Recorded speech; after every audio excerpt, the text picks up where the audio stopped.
Coming to you, knowing ukuthi awukhathali ngithanda ukuthi just pray that you may bless the reading of your word. Our minds, as you have been speaking with me, and usazoqhubeka ukhulume nami, ngiyacela ukhulume nabantwana bakho futhi nanga ngishumayela egameni likaJesu Kristu. Amen. Maranatha masala. Inkosi iyeza.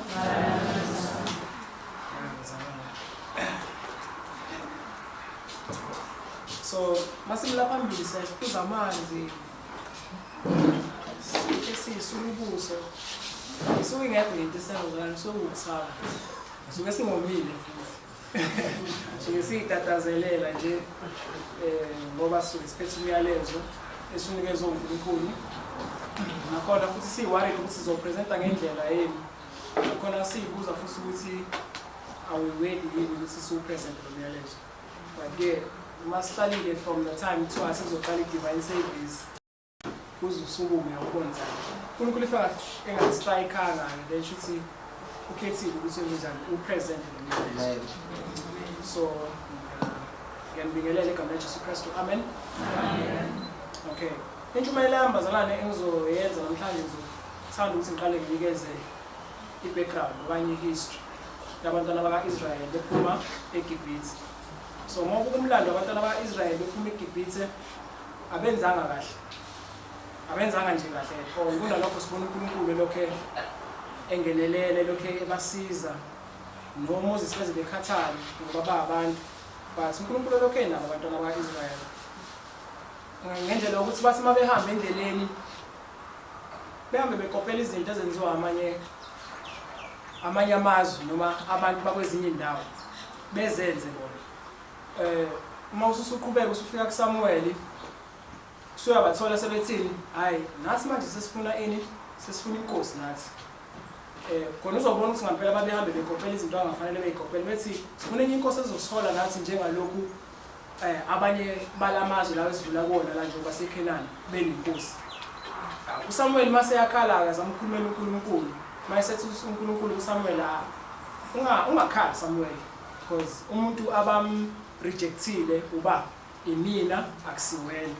Hayi ngizobanikeza inkosi angithi lapho nesithola lenkosi uma seyabachazela uNkulunkulu ukuthi inkosi ezomhola inkosi ezokwenza u1 no2 no3 and most izinto ekuyizozenza lenkosi lena zazingekho zethu.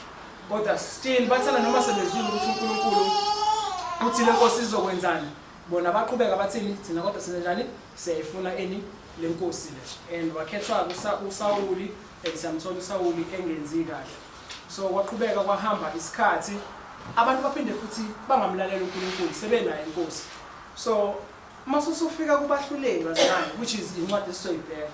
Masusufika kubahluleli ku chapter 2 uNkulunkulu khona noma ngawubhala nje phansi because abona uzoshumayela ngawo. Ngiyeze reference ukuthi wazi uzothola ke into engikhuluma ngayo. So masusufika ku chapter 2 kabahluleli uNkulunkulu usabakhumbuza ukuthi yazi ukuthi nginangani ikhuza ngale nto ukuthi nihambe nithatha zonke izinto ezenziwa abantu lana kwenzozenza.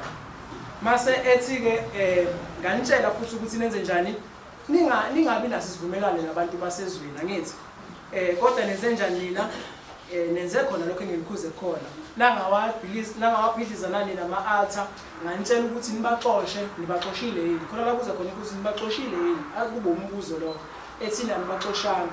So ingelo saNkulunkulu eyayilethele umyalezo so kuthiwa abantu bakhala but ekukhaleni kwabo abashintshanga futhi baqhubeka So uNkulunkulu wasethini ngiyekile ke lezi zizwe ukuthi zibe yini ameva kunina ngithi shuthi zizongihlupha lezi zizwe ngoba nenze njani landela uNkulunkulu bazo.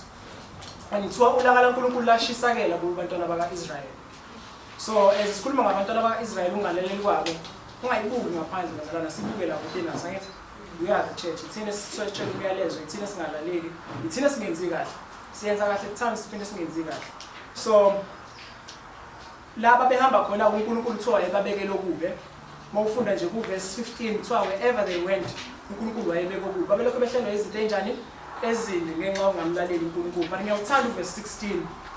Mawufunda ngesiZulu awuyideliver kahle message the first word khona first word esusiwe kwisiZulu noma bangayimentionanga ethi nevertheless kwelesiZulu kufanele ngabethi lithi kufanele lithi ngesiZulu nokho but kwisiZulu qhamuka selisho nje something lithi kwisiZulu uJehova wavusa abahluleli kodwa mawufunda kwi-English lithi nevertheless the Lord raised judges to deliver people. Kusho ukuthini malithi nokho noma lithi nevertheless kusho ukuthi sebekwenzile konke lokhu okubi nokho uNkulunkulu wenza lokho. Bazalana ngithi sayibona le nto leyo kuthiwa nevertheless sebekwenzile konke singakubala okubi kodwa uNkulunkulu nokho wabavusela abahluleli ukuthi benze njani bebakhulule kulezi zizwe ezayekade zenze njani zibahlukumeza. So mase ke ku verse 23 lithi that's another thing from the book. Lithi uJehova wayeseyeka lezo zizwe zingaxoshwa masinyane futhi kazinikelanga esendlini sika Joshua. So uNkulunkulu uthi ubavusela abahlulela ngithi ukuthi bakhulule. So mase ethi uNkulunkulu futhi ngayishiya ezinye izizwe. Ngangamnikeza uJoshua amandla ukuthi enze njani azinqobe noma azikhonkarishe. Mawuyifunda uverse 23 you don't see the grace of God. Ifuzofunda nje ngokuphuthuma. But mawufunda uverse 23 kunesizathu uNkulunkulu ayishile lezi zizwe lezi. So isihloko sami sithi ngeEnglish angasitranslate kanjani. Sithi for lentshumayelo the God who turns our failures for fuel.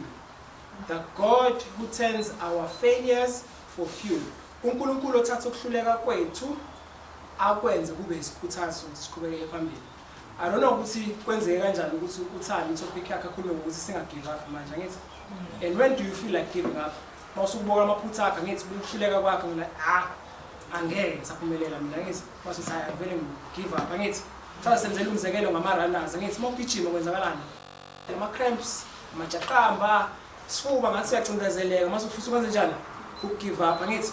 Lo phumelelayo usuke nazo zonke lezo zinto phela usuke njani persistent ngithi bazalana usuke ebekezela through lezo zinto lezo. So ngizokhuluma ke la ngoNkulunkulu othatha ukwahluleka kwethu akuthene into fuel akukwenza ukuthi sibe yini sikhuthazeke. But lokho akusho bazalana ukuthi kufanele senze uNkulunkulu doesn't need ukuthi senze amaphutha for lezo sikhuthaza. So understand now? But ngoba sabantu abahlulekayo uNkulunkulu usinikeza ilizwi lakhe ukuthi sibuke ama situations where khona la abantu behluleke khona ukuthi bathena sebehlulekile kangaka uNkulunkulu wenza ngokuhluleka kwabo. Ingakho uJudges bathi sifunda u2:16 uthi nevertheless God raised them ama judges ukuthi abakhulule. Wasethi ku23 engithena u23 uumusa ongeke uze uunderstand mhlawumbe uzo-understand masiqhubeka othini ku verse 23 uNkulunkulu wayishiya lezo zizwe abangayi destroyanga angithi wanganikeza even noJoshua ukuthi ayinqobe sambini ke sekuna kuza ku3 sesiyaqala bazalana sesingena kuNtshumayelo uzoyiqeda ngomthando ningasabi asizweni ke ku verse 23 because uverse 1 ka chapter 3 bese ngawubeka ku verse 24 Judges abahluleli chapter 3 manje siqala ku verse 1 khona uzo understand ukuthi indaba uverse 3 ungumusa uNkulunkulu awenzela abantwana bakaIsrael ngokuthi angayixoshi lezi zizwe because bayahluleka abayixoshi abayishayi uNkulunkulu is trying to find a way ukuthi ngizobasiza kanjani so ku verse 3 chapter 3 verse 1 uthi lezi izizwe aziyekile uJehova ukuze avivinye ngazo uIsrael bonke abakwaIsrael ababengazi impi eKhanani uyabona Musa so uthi uNkulunkulu ngiyishiyile lezi zizwe ngithi ngoba bafuna ukwenza njani ukuyidestroy usethi ku verse 1 into eyenza ukuthi ngiyishiye lezi zizwe ngenzela ukuthi nalabo abakhulayo bengayazi impi befunde impi ngalezi zizwe So understand? So what most bazalwane? So what are your failings, bazalwane? Look at them. Mhlampe ama results okuhluleka kwakho asasekhona namanje. God has left those results so that when uzoba iqhawe, ube persistent, kuthi nalabo abezayo emva kwakho benze njani? Bekwazi ukufunda ukuthi kuyakhuleka uma unenkinga. Because if ungenazi inkinga engane zakho mhlawumbe bengeze ifunda ukukhuleka. Mhlawumbe ukuba ubungawenzanga amaphutha akwenza ukuthi kube khona umuntu okholwayo ezokushumayeza ubone ukuthi uNkulunkulu uyamdinga. Nezingane zakhe ezibile khona bengeke zize zithole iqiniso. So uthi uNkulunkulu ngiyishiyile lezi zizwe so that bezofunda impi. So this is the God who turns our failings into fuel. Angithi lezi zizwe kufanele ibaqeda. Angithi uthi uNkulunkulu angishiyelanga ukuthi zimqede. Ngishiyela ukuthi nizolokhe nilwa. Laba abakhula abancane bazobona ukuthi kuliwa kanjani. Bazofunda impi ngaleyo ndlela. Samsofunda verse 2.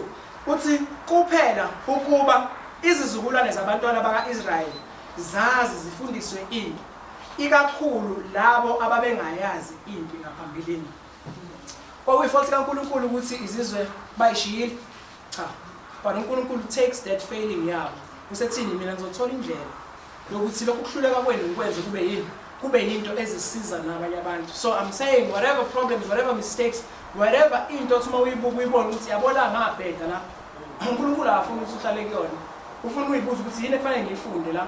Yini enye efanele ngifundise abanye abantu ngayo khona nabo bengezophinde iphuthe njani elifanayo bazalwane. That is our God. And uNkulunkulu uzosivezela indlela ukuthi yini engenza ukuthi ngikiyekele ungene kule nto ngoba angisikhuzile kuyona. But njengoba usukulesi simo nansi ke into engizoyenza. The problem is with us. Asifuni ukuthi mase sesihlulekile uNkulunkulu engeza ukukususa ukuhluleka kwethu kodwa ezosebenza ngakho ukuhluleka kwethu. Sifeza ngathi uNkulunkulu engasiphathe ngathi asikazihluleka. Asiphathe ngathi asiswenzanga amaphutha. No, sometimes uNkulunkulu angeza ukwasusa ama results amaphutha ethu. Uzowabeka nje phambi kwethu siwakhumbule mase ethi ngaleli phutha lakho ngalokho okuhlezi ukuhlupha enhlizweni yakho noma usuwadlula khona nansi into engifuna ukufundisa yona. So today you should pray ukuthi yini inkosi ngaleli phutha leli olaziyo wena ngingalazi mina. Ofuna ngiyifunde khona nabanye abezemva kwami bezokwenza njani bezofunda. So imagine if you don't take leyo nto uNkulunkulu akutshela yona ukuthi you are being selfish. Ubulala nalabo abezayo. Mase lithi iBhayibheli izono zoyise zokwela kumani kubantwana abalandelayo. It's because you don't want to acknowledge iphutha lakhe and you don't want to learn kulona. So ngalapho bekusayi introduction bazalwane, but I promise izoqeda ngesikhathi kulama introduction, but I hope kuyalandeleka. So umuntu engimfunayo ngifuna sifunde ngoJeftha. uJeftha ngalombiza uJafet ngolesiZulu ukhona khona kuJudges 11. Laba bantu labantu singabanakiki bazalwane masifunda iBhayibheli. Sijwayele unako Moses oAbraham. So khona uJeftha simthola kuchapter 11 bazalwane. Chapter 11 uthi verse 1 uJeftha wakaGilead wayeyiqhawe elinamandla. So wayenjani uJeftha? Wayeyiqhawe elinamandla. Wayeyindodana yani bazalwane? Asishoni bazalwane kusho uNkulunkulu. Wayeyindodana yesifebe. uGilead wamzala ubani? uJeftha. Lana siyabhalelwa izwi kaNkulunkulu. uNkulunkulu befisa sikwazi. Ngindaba befisa sazi this word bazalwane. This is failing. Ukuba yilento ebizwela ezumuntu usukunjani? Usukunjani? Usukufeyilile nje. Usufeyilile. Kuthiwa nje uma wakhe umuntu osifazana wayengayiphethe kahle. Kodwa uyabona ukuthi uNkulunkulu ukutshela ngokukhula kaJeftha ukuthi ukhulile.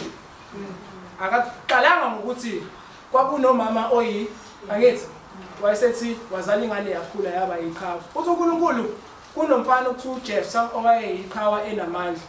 Mase akutshela kodwa wayezalwe angithi. So that gives you an understanding ukuthi it doesn't matter the situation you come from, because ama background wethu awafani la. Yeah? But uNkulunkulu udila nomuntu, and as we grow sikhula siwabona amaphutha abazali bethu bazalwane. Yeah? Thina sikhula khona nabakhulile kunathi, but as ukhulu uyakhula wabona amaphutha abazali bakho abenzanga kahle la. Mhlawumbe kuze kwaku-affecta nakwenye indawo. But uNkulunkulu into azosifundisa yona namhlanje ukuthi that failure is not yours, angithi? But I can turn that failure into what? Into fuel. If ungagive up, asiqhubekeni. UmkaGilead wamzalela amadodana, esekhulile amadodana omkakhe amxosha uJeftha. So uJeftha uzaliwe ngendlela azalwe ngayo engekho right. Angithi? Waba namandla, angithi?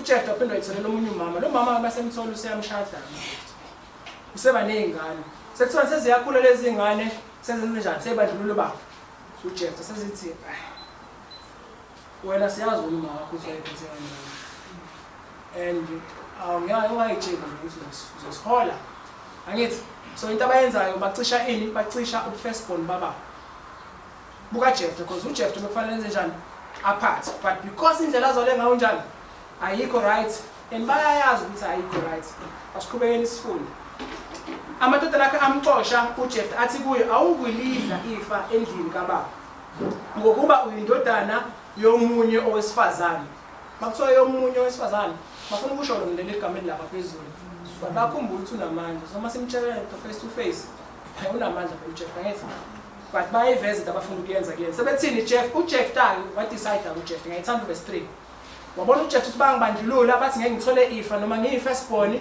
wenza njani uJeftha kuthiwa uJeftha wabalekela abafowabo wahlala ezweni laseThobi kwabuthana uJeftha amayiyana aphuma naye amayiyana mawufunda kwele English ithi vain men into vain into eyiza ngithi so ubalekile kuba manje ngoba sebeqala ukumbandulela obhuti bakhe ngoba uzalo lo mama lo ongasiyena umama okhona manje which gives you i-idea ukuthi naye lo mama lo vele nawe ayifisa kube kanjalo uma kukumlando oSolomon baba naleyo nkinga ngithi sekufanele bephathi abazali babafowabo bathi hayi bathani mina la kwaze kwaNkulunkulu intervene yawo ungenelelayo wathi nangu uzophatha uSolomon ingenxa yani ingenxa ukuthi wayengatholakalanga ngendlela e-right so wabaleka ke uJeftha waya kephi ezweni laseThobi ubaleka nabantu abavain bazalwane so he's running with vain men so ithini le from verse 1 we break from verse 1 to 3 so sifika ku 11 ithi le nto ke bazalwane 1 uJeftha akawasebenzisanga amandla akhe ngendlela wrong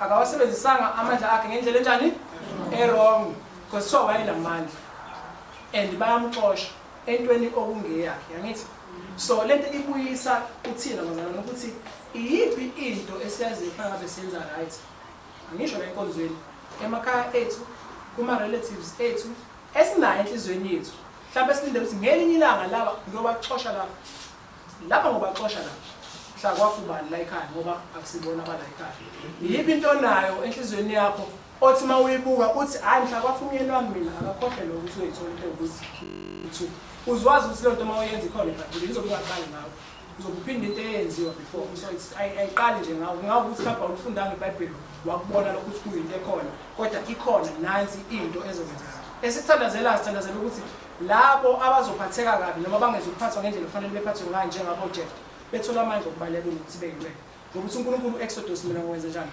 14:14 anothula mina ngizonza njani ngizonilwela but kunzima sometimes angithi mawuhlukumezeka ngento e-right wazi kahle kufanele ngabe kwenzeka kanje but kungenzeki kanjalo ngithi mase kufanele kube wena obalekayo endaweni la kufanele ngabe ukhona ngithi so nabazali bathule for whatever reason mhlawumbe nomuntu usakulahlekela omunye usakulahlekela omunye but bengalimeli iqiniso but thiwa wabaleka and buka ukuthi ukududuzeka kwakho ukuthola ke ukuthola kubantu abayize thola kubantu abayize kodwa la khona bafika bamukela khona we doing as a church kulabo bantu labo who are facing injustice because bazophuma labazalwane and mase sebephumile la sisibabona behamba nabantu abaphuzayo noma abantu ababhemayo noma bangenza izinto e-right sazi thina futhi sizophinde sibajaji but ibona abantu abathema bephuma lapha bathi akuza futhi thina sizohlala nawo bamcomfort bamnikeza into ayidinga bazi bamnikeza nezinto angayidinga ngithi so uJeftha kuthiwa wagcinele sehamba nabantu abanjani abayize asambeni ke sekuverse 4 kwathi emva kwesikhashana abantwana baka-Amoni balwa no-Israyeli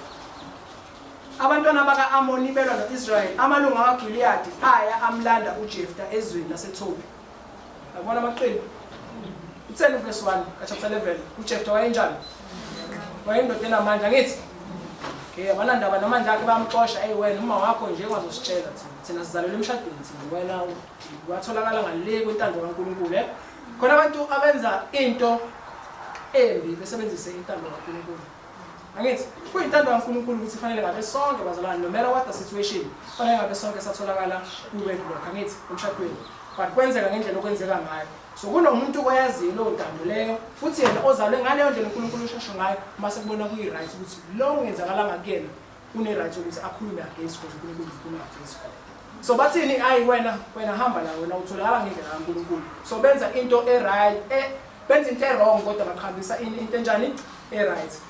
So ku verse 6 sekuthiwa sebeba nenkinga bazalwane. Mase beba nenkinga sebenza njani?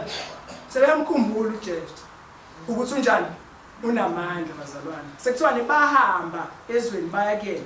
Bathini athi kuJeftha woza ube ngumholi wethu. Silwe nabantwana baka Amoni.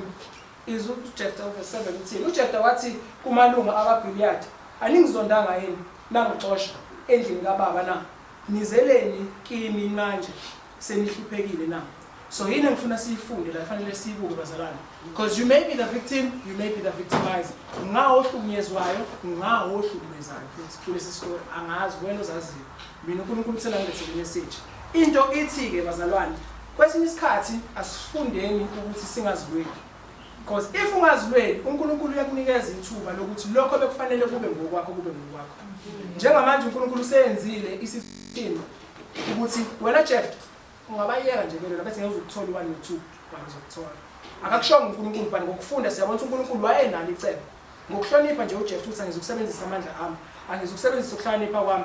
Kodwa uma kufanele kube kanje ngizoxola, ngizobaleka. uNkulunkulu usecreate situation uyavumela lezi zizwe zizobanqoba. Sebeyagijima ke sebeyakhona bazalwane. Nansi inselelo wenza njani wena makufika abantu akade bekuxhaphaza bengakufuni bezofuna usizo kuwena. Akukufikela ukuthi nawe wenze njengoJeftha nawe ubakhumbuze ukuthi wena wonke ongangilaleli uzofuna usizo kumina manje. Awathi manje ukuthi awuyingane kodwa kulabantu abangazalwa ngale nje. But uJeftha ubuza umbuzo ukuthi manje seniza kumina. And ade sifunda ngale nto kuma Psalms athi kufanele sibe truthful ngithi kufanele singazenze ngazothi lezi zinto asifili but wenzani ngalokho. So sebeyeza bazalwane. So into engifisa ukuthi sibe ukuthi asikubeke emakhanda ethu bazalwane ukuthi bazosihlupha abantu abangenawo amandla okuyisiza. Nathi nje emakhaya sihluphile bazalwane. Sondliwa, sifundiswa, sigqokiswa, sadelela nje ngazothi sinayo inkinga. Singenayo sidelela bona laba abantu abanjani abazosisiza ekugcineni. So that's what we need to learn. Ngawo umuntu ohlushwa ngawo umuntu ohlupa ukuthi uzokuhlupha umuntu ekuhlupha nje akanayo indlela yokuthi ayisize. Udependele kuwena ukuthi usize. Kodwa akuhluphe futhi. Akuhlupha aphinde abuye futhi ezocela kwena usizo. Ngithi uzokwenza njani? UzomoJeftha noma uzoba ulomuntu? Uzoyeka ukukhuluma iqiniso umsize noma uzokhuluma iqiniso mase uyamsiza ukuthi usukhohliwe yini? So akuthatha ukuthi umuntu in position ukuthi akudelele. Uzodelela even nawo umuntu ongenawo amandla bazalwane. Ngithi akudelele nje ukuthi ngewuzumenze lutho. Usuconverted ushawa ukarati ujoy. Fanele ibambe ungayenzi leyo nto leyo bazalwane ngithi. Fanele ibambe bazalwane ngithi. But in any situation bazalwane, in any situation kunezinto esizosuka nazo emhlabeni lo uNkulunkulu asitakule kona ngithi. Wazisela emhlabeni abantu besixhaphaza usathana avusa nyathi wena unamandla nje awenzi kanti but yamthola uJeftha ukusana njani akayenzi leyo nto leyo. Into esithola from verse 4 to verse 7 ukuthi uma singazilweli senza njengo verse 3 uNkulunkulu uyasinikeza ama opportunities ukuthi lokho kwethu kufanele kwenze njani kubuyele kuthini. So thina asenze njengoba Exodus 14:14 usho sizame bazalwane ukuthi singazilweli ngokuthi uNkulunkulu yena uzokwenza njani uzosilwela nesiyambona iqala elwela uJeftha. Samsafunda verse 8. Amalunga akaGiliyadi athi kuJeftha sibuyele kuwe manje ngalokho ukuba uhambe nathi ule nabantwana baka Amoni ube inhloko phezulu kwabo bonke abakhe kwaGiliyadi bazalwane. Mase sebesenkingeni abantu bayakwazi. Mase sebesenkingeni abantu bayakwazi. Ungacabanga ukuthi mabekudelela basuke ngakwazi ukuthi unawo amandla okasiza. Phela nje usuke eqhushwa ilento emqhubayo ukuthi adelele akubona ungento ezilutho ekhaya afike mayidakiwe adelele ukuthi khona ufuna baxoshe ukuthi naye ufuna ubatshenzise ekhaya la muzi kabani lona enze zonke lezo zinto lezo. Kodwa mase kuthiwa wona lo muzi uyawushiya ngiyaza wenza ukuthi ungaguga ekhona ngiyakaza kwathi shona nokumaintain. Kwayona leyo moto le mhlawumbe ngathi banguyimoto base kuthi uyishiyela yena ngiyakaza yenza ukuthi uzogugisa iqede. So ama situations ama life situations la bazalana bengayisa prophetical simbuke uJeftha njengoJesu. Ayikho inkinga lapha uNkulunkulu impressile kumina ukuthi this is a life situation izinto esibhekana nazo emakhaya izinto mhlawumbe sisazothi masikhula nathi sibhekane nazo and we can learn from them. So ngibese ngibuka ukuthi igama elithi Jeftha lisho ukuthini. Mawucheck igama elithi Jeftha lisho ukuthi ukuvulela noma ukuyekelela, to open or to release. And noma ngezukufika kulesi story, but if ucabanga uzombona uJephthah ukuthi khona izinto azenza ezihambiselana negama lakhe. Bathena bemphuca ifa lakhe kanjani? Walo noma yekelela? Wa release. And uyakhumbula uma uqhubeka ufunda istory noma sazosifunda uJephthah mase sebevumelene ukuthi uzohamba empini. Uthi sesempini eselwa uJephthah uNkulunkulu anikele lezi zizwe esuyihlupha abafowabo angithi. Mase uJephthah ngizokwenza isithembiso inkosi sokuthi okuzophuma kuqala emzini wami mangiphuma empini nginikele kuwena angithi. Kwaphuma indodakazi yakhe angithi. Wenza kanjani uJephthah? Wanqaba nani? Anqabanga nani. He was a type of a person wayemuntu owayengangqondi izinto. Ngaye izinto ezenziwa kuyena ezirong ngawo izinto ayithembisile futhi wayeyigcina izinto ayithembisile. uNkulunkulu ufuna ukuthi sibe njani? Sibe kanjalo because uma ufunda kwiNew Testament kunevesi elithi umuntu othi efungele entweni ezolimazayo nengajiki.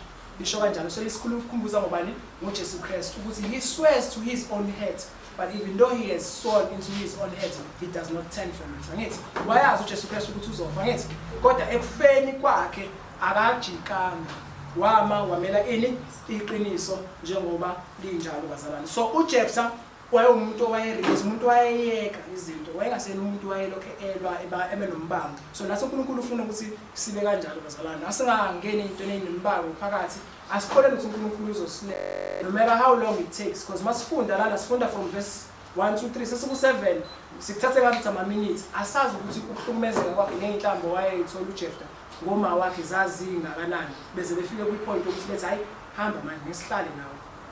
Kodwa sikuthola sithola ukuthi wayeyindoda eyayithembekile, wayeyindoda wangenayo inzondo, wayeyindoda engenibamba izinto futhi wayeyekelele noneve eyekelele izinto zayiphinde zenjani zibuyele kuyena. So ngizothi-ke mina-ke nawe mzalwane njengoba ulapho awujafte nje nawe, awujafte leyo enga leyo, awuyirelease leyo enga, awujafte nje whatever rejection oyitholayo uyekelele bazalwane, siyekelele nisibe ukuthi uNkulunkulu uzokwenza njani angithi. That's why ngithi jafta that thought onayo ekhanda lokwenza into wrong, jafta that feeling onayo yokuzonda lomzalwane ongaphathi kahle, ombona kahle ukuthi akanawo amandla ukuthi azisize noma azilwele kule nto abuyisa ngayo. So uNkulunkulu ufisa ukuthi senze njani sibe kanjalo. Asambe sifunda uverse 9. Wayesethi uJephthah kumalunga akaGiliyadi, uma ningibuyisela ukulwa nabantwana baka-Amoni uJehova abanikele phambi kwami ngiyakuba yinhloko. Siyabatshela nje iyona into engizoba yona, ngizoba yinhloko. Inalo niyabona ukuthi bekuvele kufanele kube yimini inhloko ngoba niyadelela into engathi shu aninawo ngisho nanamandla okuyilwela, kodwa nede senibuyileke manje and ngizoba yinhloko. Verse 10, amalunga akaGiliyadi athi kuJephthah, uJehova makabe ngufakazi wethu, impela siyakwenza njengezwi lakho. Yabona ukuthi abantu abenza zonke lezi zinto ezimbi abantu abakholwayo, abona abantu abangakholwa, abantu bayazi intando kaNkulunkulu but abayigcinanga intando kaNkulunkulu. Intando kaNkulunkulu abayirejectile itholakala kuDeuteronomy. Tholakala kuDeuteronomy bazalwane. Ngakhohlwa isihloko sithi uNkulunkulu oshintsha uthatha ukuhluleka kwethu akwenze kube umfutho angithi. So etholakala kuDeuteronomy 21 uverse 15 kuya ku17. Uthi uma indoda ethizi namakhosikazi awu2, ku-right bazalwane ukuthi umuntu namakhosikazi awu2. Okay, kodwa uNkulunkulu ukhuluma la. Uthi one beloved, omunye athandwe, omunye angathandwa kulabo mama, right? Masethi omunye abe nengane lo ongathandwa, and masethini lo ongathandwa fanele ingane yakhe ngoba i-firstborn yenze njani ithole ifa, right? So kwanga siyona intando kaNkulunkulu ukuthi abantu babe sesithembile angithi. But because God is a God who takes our failings and turn them into fuel. Useyangenelela ngoba sekungenile vele into wrong manje sithemba ngithi. Useyabona sekungene ingane futhi ezingalana ngala kuzoqhubeka ukulo mangayilungisi. Nosethi ingane yalo ongathandwa. Ngisho noma kuthiwa akathandwa noma uyathandwa kwenza kanjani? Akube yiyona ini indlalifa. So usuyafika kuJudges uJephthah kosenziwa lokho. Akusenziwa kuJephthah abasayilandeli intando ukuthi na indlalifa. Sebebuka ukuthi uma wakho wayenjani, ufike kuqala, ufike ngamuva, but uNkulunkulu intando yakho wayitheni? The firstborn iyona ezokwenza njani ezothola ini ifa bazalwana ngithi. So ngizama ukuveza ukuthi abantu ababenza konke lokho kubo bexhaphaza abantu, bexhaphaza umuntu, bemxosha kubo, bemkhumbuza ukuthi lokho akusikhona kwakho, lokho abantu ababekhona. And asikho immune kuleyo bazalwana. asikho immune kuleyo nto leyo ukuthi sikhumbuze abantu wena khona zonke lezo zinto nje sasicabanga. So abantu ababekhona so sesibuka isifungo sabo ku-10 ukuthi abantu laba abanjani abayazi intando kaNkulunkulu because bafunga ngayo. Verse 11 uJeftha wayesehamba namalungu akaGoliyadi abantu bamenza inhloko nomholi phezulu kwabo.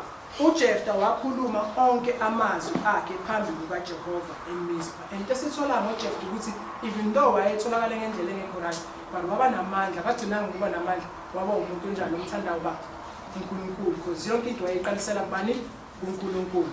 So sengithini-ke bazalwane sengizovala ngizothi as sihleli la we have ama-failures ethi sinawo angithi mhlawumbe angekho identical mhlawumbe angafani nalawo esifunda ngawo la but esingathi masiwabuka sibone ukuthi sibhedile nje phambi kaNkulunkulu and ukubheda kwethu phambi kaNkulunkulu akugcinanga ukuthi nje kube ukuthi ngibhedile phambi kaNkulunkulu. Mhlawumbe nabanye abantu bayabona ukuthi wabheda kanjani kunezinto ezibonakalayo ukuthi wabheda kanjani kuzona but uNkulunkulu uzokukhumbuza namhlanje ngokubuka indaba kaJeftha ngokubuka indaba yabantwana baka-Israyeli ebavusela amajaji ukuthi uNkulunkulu wayesekhathele yibona kodwa ekukhatheleni kwakhe wathini kodwa ngizobavusela amajaji ukuze bezokwazi ukwenza njani ukubakhulula esandleni sama-Amoni. Wathi uNkulunkulu angizukulisusa iphutha labo longadestroy lezi zizwe lezi kodwa ngalelo phutha labo ngizokwenza ukuthi abanye abantu benze njani be-benefit. So the question comes back ukuthi ubani umuntu obenefithayo ephutheni lakho owalenza? Is there anyone? Asikhulumi ngephutha esilenzayo mesiplanini lesikhuluma nge-past state ukhona yini umuntu obenefithayo uyalirejecta okanye uyaliphika noma awufuni ukuli-acknowledge. Just know ukuthi if wenza kanjalo akukho ukuphumelela because iZaga 28 I think verse 14 lithi ogqiba o13 lithi ogqiba izono zakhe akayakuphumelela kepha ozivumayo unjani uyakuphumelela. So uNkulunkulu ufisa ukuthi sibe kanjani. Sihambe sekuverse 32 sijobe sekuverse 32 bazalwane 11 uthi uJeftha wayesedlula kubantwana bakwa-Amoni ukulwa nabo uJehova wabanikela esandleni sakhe. So even though uJeftha wayerejectiwe yilabo kufanele ngabayamreceive kodwa ubani wayemreceive uNkulunkulu. Even though uJeftha wayewazi amaphutha abazali bakhe and ayingamdiscourage kodwa uJeftha wenza njani? He rose above. uNkulunkulu wamupha amandla ngokuthi naye asubmit uNkulunkulu ukuthi angabe esaba discouraged ngamaphutha ukuthi ngingaba yini ngoba uma wayenje, ngingaba yini ngoba ubaba wayenje, ngingaba yini ngoba uma wangilahla, ngingaba yini ngoba ubaba wenze njani wangilahla. Those things ngeke zisisize mase sekufika usuku lokwahlulela ukuthi ubani wenza ukuthi mina ngase ngenza ukuthi ayibasizanga uAdam noEva nathi ngeke izisize bazalwane. And if sekukhona into reference into esingabuyela kuyona esinikeza ukuthi bakhona ababili nesimo esinjengawo kodwa buka babanjani baba namandla uNkulunkulu wabaphendulela uNkulunkulu wabenza ukuthi befunde ukumthemba iliphi iphutha lakho. Sihleli nje labazalwane we are hating siyazonda sibalela abazali bethu inkinga zabo sibalela obhuti bethu inkinga zabo yethi sihleli nabo futhi yethi futhi makhona izinto esidinga sifuna kubona bazalwane yethi sesinake bona asawabona even namaphutha ethu bazalwane ngithi.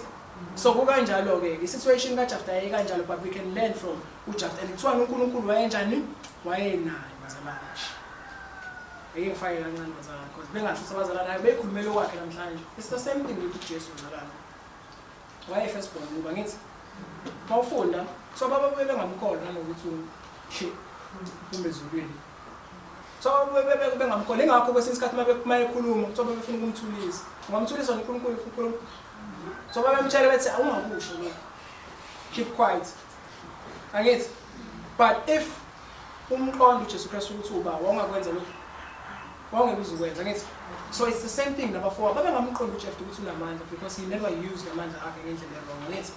Nathi uNkulunkulu usibizela kulokho ukuthi whatever siphile yona whatever asinikezile amandla ukuthi siyenze singayisebenzisi ngendlela wrong and ave kunzima ukungawasebenzisa amandla akho kube kuwena wrong wayo. Sathana umnikeza yonke license ukuthi awona njengoba enza kanjena nje unayo yonke right ukuthi wenze 1 2 but siyambona uJeftha eba i-antitype eba i-type kaJesu Kristu efika uJesu Kristu ezogcwaliseka ukuthiwa waphinyiselwa ngamathi kodwa njani akaphiniselanga bambukula ngempama kodwa njani akaphiniselanga. Abafowabo babenakho ukumdoubt ukuthi ngempela ngabe angithi even nobaba wakhe uJosepha efika kuletha umbiko wokuqala ukuthi unkosikazi wakhe uzogulelwa kodwa akathintwa ngomuntu uthintwa umoya engcwele hayi ngayitholanga kahle kwaze kwabo ba uNkulunkulu othumela ingelosi yakhe izomtshengisa kunjalo njengoba kusho kwayima iqale njani ekhona. So siyathola ukuthi ziningi izimo esihlangabezana nazo siyingane ngenxa yamaphutha abantu abazali bethu, but lokho akujustify ukuthi abazali bethu sibabukele phansi noma senze ngendlela engekho right. Hence nabazali emaphutheni abawenzile kukhona abangasifundisa khona, because wena usuyazi ukuthi kunjani ukuhamba endleleni ungayenzi into kaNkulunkulu and what effect it has upon you. But into ebalulekile ngakho konke ukuthi uNkulunkulu usenjani bazalwane, simmele bazalwane, simmele.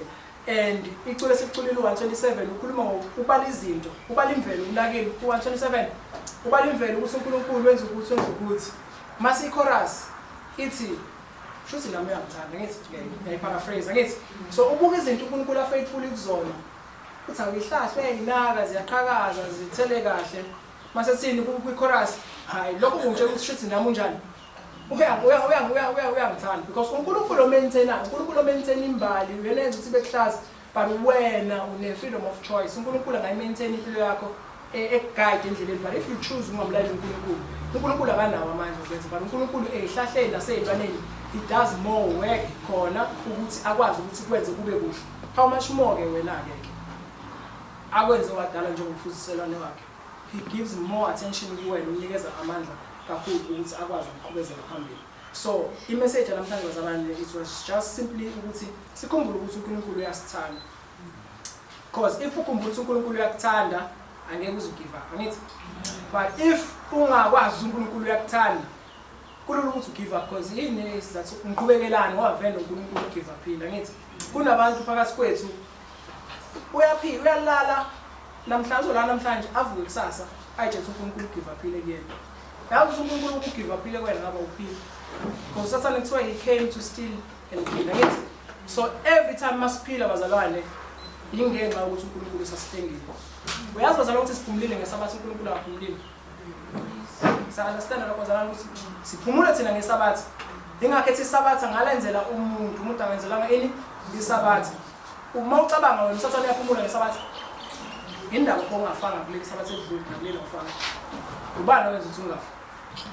uNkulunkulu, because he is at work. That's why uJesu Kristu mayefika la ngesabatha wenza umsebenzi, because wayefuna ukukhombisa amaFarisi ukuthi mina nguNkulunkulu ngiyasebenza ngihlelana kanjani ngesabatha khona abantu bezophila. Ingakwaphilisa wafida abantu ngesabatha, but akusho lokho ukuthi uNkulunkulu usho ukuthi ke singaligcina isabatha. Siyena uNkulunkulu thina ngithi nizama ukukhombisa iprovidence kaNkulunkulu ukuthi don't give up, don't think ukuthi musukulala unenkinga ukuwena kusasenda leyo nkinga leyo and you're not doing anything about it. Awufuna uconsult abantu ukuthi ngingasizakala kanjani.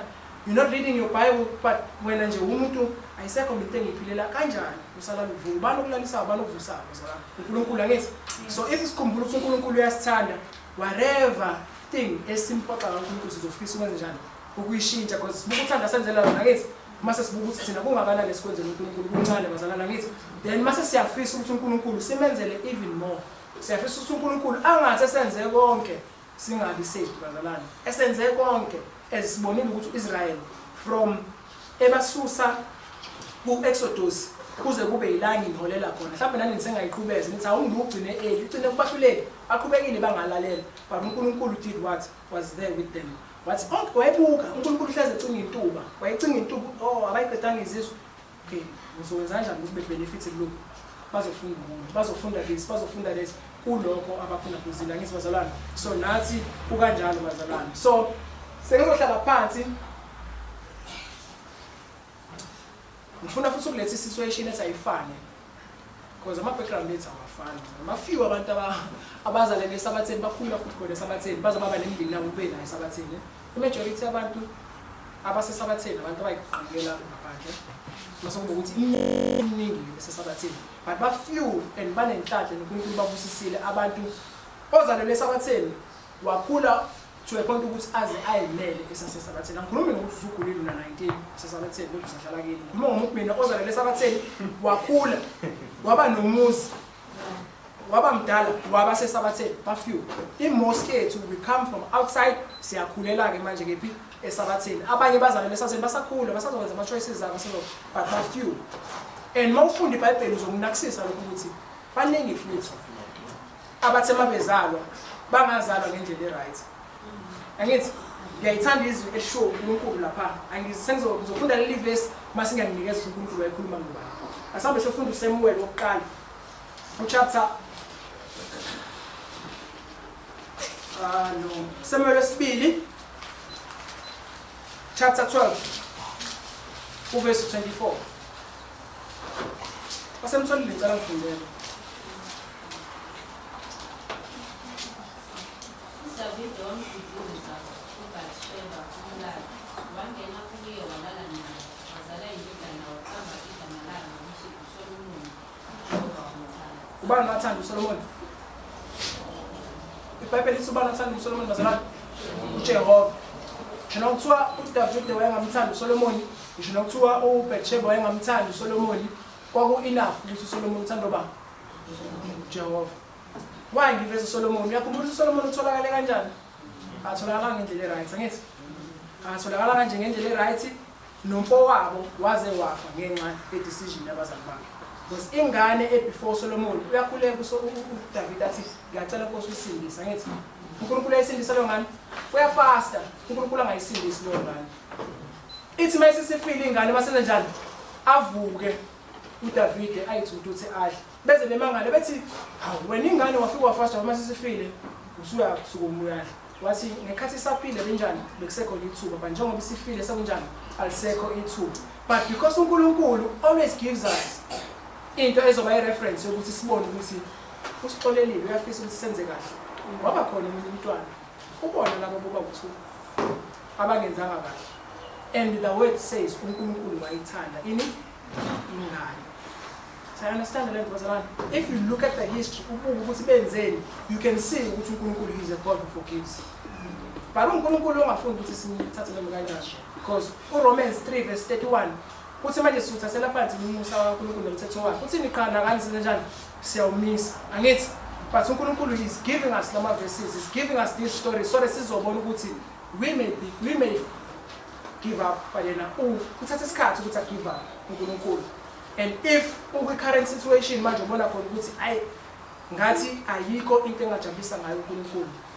Ukuthi uSolomon wathanda uNkulunkulu. Sayibona futhi nama results ukuthi uNkulunkulu unjani umthandile. So we may have ama family members ethu singenawo la enkonzweni, and let us pray for them.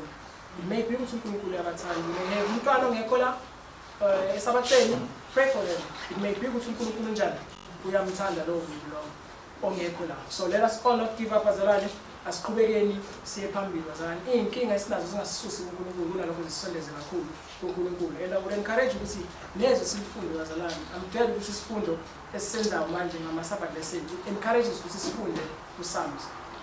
But it's not just encouraging sifunde uPsalms, sifunde iBhayibheli because bazalwane kulula ukucomfort umuntu odidwe yinkinga kodwa elazi izwi kaNkulunkulu. Kunokucomfort umuntu ongalazi izwi. Uzomqalisa into anganandaba nayo ngoba akayixabi ngayo. Kanti manje ikhona izitshaliwe kuthini mase kufika umuntu ezokukhumbuza uyakwazi ukuthi ukhumbuze ukuthi uNkulunkulu ushilo ukuthi zizokwenzeka lezi zinto. So let us read this. Nama angikho special in finding this, it's just reading the Bible ngibone lokhu then ufika umdala nomdikoni bethi uzophatha isermon manje then mase ngiyakuthi khona istory sasithe let me share it with the church. Hopefully ibandla lizothola ukusizakala kulokhu and ibandla lizokwazi ukuthi likhuthazeke singagive up sifisa kodwa futhi ukuthi singawenzi amaphutha uNkulunkulu sikhuleke sicela ukuthi silekelele. Amen.